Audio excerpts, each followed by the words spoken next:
ರಾಜ್ಯ ಸರ್ಕಾರದ ಗ್ಯಾರಂಟಿ ಯೋಜನೆಗಳಲ್ಲಿ ಒಂದಾದ ನಾರಿ ಶಕ್ತಿ ಯೋಜನೆಯ ಸಂಭ್ರಮಾಚರಣೆಯನ್ನ ಶಿರಸಿಯಲ್ಲಿ ಶಾಸಕ ಭೀಮಣ್ಣ ನಾಯ್ಕ ಅವರು ಬಸ್ಗೆ ಪೂಜೆ ಸಲ್ಲಿಸಿ ಸಿಹಿ ಹಂಚುವ ಮೂಲಕ ಕೇಂದ್ರ ಬಸ್ ನಿಲ್ದಾಣದಲ್ಲಿ ಸೋಮವಾರ ಆಚರಿಸಿದರು.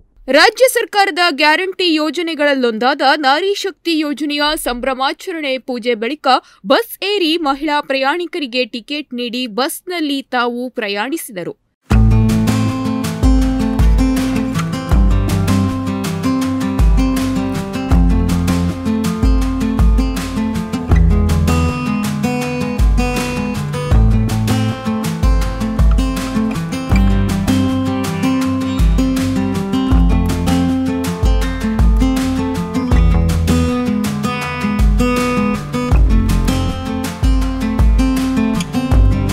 ಈ ವೇಳೆ ಮಾತನಾಡಿದ ಶಾಸಕರು, ಗ್ಯಾರಂಟಿ ಯೋಜನೆಯ ಆರಂಭದಿಂದ ಇಲ್ಲಿಯವರೆಗೆ ಸುಮಾರು 500 ಕೋಟಿ ಮಹಿಳಾ ಪ್ರಯಾಣಿಕರು ಪ್ರಯಾಣ ಮಾಡಿದ್ದಾರೆ.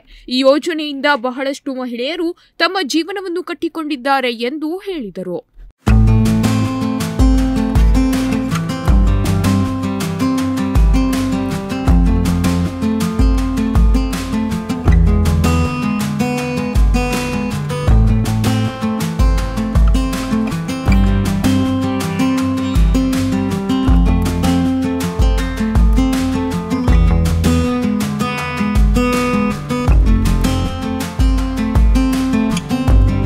ಈ ವೇಳೆ ಶಿರಸಿ ತಾಲೂಕಾ ಗ್ಯಾರಂಟಿ ಅನುಷ್ಠಾನ ಪ್ರಾಧಿಕಾರದ ಪದಾಧಿಕಾರಿಗಳಾದ ಅಧ್ಯಕ್ಷೆ ಸುಮಾ ಉಗ್ರಾಣ್ಕರ್, ಜಗದೀಶ್ ಗೌಡ, ದೀಪಕ್ ದೊಡ್ಡೂರು, ಡಿಸಿ ಬಸವರಾಜ್ ಅಮ್ಮನವರ್ ಇತರರು ಇದ್ದರು. Nudisiri news desk, Sirsi.